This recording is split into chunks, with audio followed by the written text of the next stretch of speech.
तो आज हम लोग पढ़ेंगे पार्टनरशिप डीड क्या होती है। तो पार्टनरशिप डीड को समझने से पहले हम लोग को ये समझना जरूरी होता है कि पार्टनरशिप क्या होता है। तो पार्टनरशिप हमारा दो और दो से ज्यादा लोगों के बीच की एक मिलीजुली एसोसिएशन होती है जो प्रॉफिट कमाने के लिए और बिजनेस करने के लिए बनाई जाती है। अब आते हैं हम पार्टनरशिप डीड पे।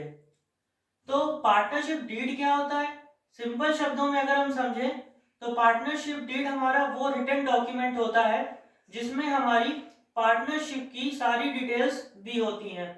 वो डिटेल्स हमारी पार्टनर से रिलेटेड हो सकती हैं या और भी चीजों से रिलेटेड हो सकती हैं। वो सब आज हम लोग इस वीडियो में पढ़ेंगे। तो चलिए देखते हैं कंटेंट ऑफ पार्टनरशिप डीड क्या होते हैं। तो जो पहला कंटेंट ऑफ पार्टनरशिप डीड है हमारा, वो होता है नेम ऑफ द फर्म। तो जो हमारी पार्टनरशिप डीड होती है उसमें जो नेम ऑफ द फर्म होता है, इसमें जो फर्म का नाम होता है, जिस नाम से वो फर्म ऑपरेट होगी, वो लिखा होता है, वो मेंशन्ड होता है। फिर आते हैं हम सेकंड पॉइंट पे। सेकंड पॉइंट होता है हमारा name and details of the partners. जो सेकंड कंटेंट होता है, जो सेकंड आइटम होता है, जो सेकंड पॉइंट होता है हमारा पार्टनरशिप डीड का, उसमें हम पार्टनर्स की नाम और उनकी डिटेल्स लिखते हैं। जैसे कि पार्टनर्स के क्या नाम हो गए, पार्टनर्स के एड्रेसेस क्या हो गए, उनके कॉन्टेक्ट डिटेल्स क्या हो गई, ये सब। थर्ड पॉइंट आता है हमारा date of commencement. Date of commencement में हम ये लिखते हैं, ये मेंशन करते हैं कि जो हमारी पार्टनरशिप थी वो किस डेट को स्टार्ट हुई। अब आता है duration of the partnership. Duration of the partnership में हमारा पार्टनरशिप का जो टर्म पीरियड होता है वो मेंशन्ड होता है। जैसे पार्टनरशिप हमारी एक पर्टिकुलर पीरियड के लिए है तो वो इसमें सब कुछ दिया होगा कि वो 1 साल के लिए है, 2 साल के लिए, या जितने भी साल के लिए वो पार्टनरशिप को बनाया गया है वो सब हमारा इसमें मेंशन होगा। अब आता है हमारा कैपिटल कंट्रीब्यूशन। तो कैपिटल कंट्रीब्यूशन में हमारा यहाँ पर ये चीजें मेंशन्ड होती हैं कि ईच पार्टनर, हर पार्टनर ने कितना कितना पार्टनरशिप में कैपिटल को कंट्रीब्यूट किया है।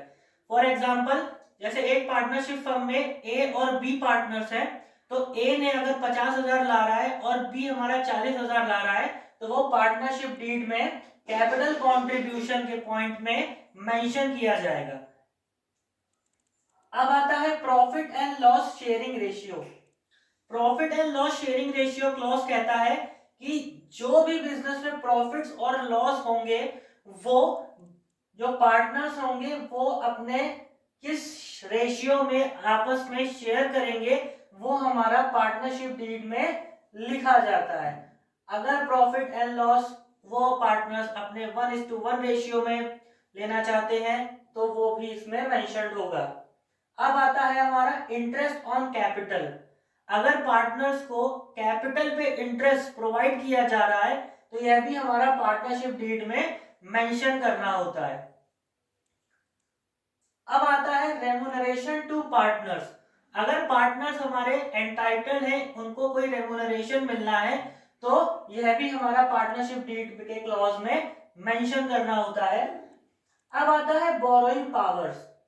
बोरोइंग पावर्स का मतलब यहाँ पे यह है कि पार्टनरशिप डीड में हमको यह मेंशन करना पड़ता है कि जो भी हमारे पार्टनर्स हैं वो कंपनी का नाम किस हद तक इस्तेमाल कर सकते हैं, कंपनी के नाम पे ओपन मार्केट से या फिर बाहर की मार्केट से अपने लिए लोन लेने के लिए। तो ये थे हमारे कुछ कंटेंट्स ऑफ पार्टनरशिप डीड।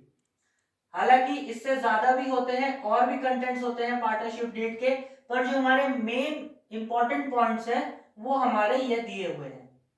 ऐसे ही वीडियोस के लिए चैनल को लाइक करें, सब्सक्राइब करें और ज्यादा से ज्यादा शेयर करें।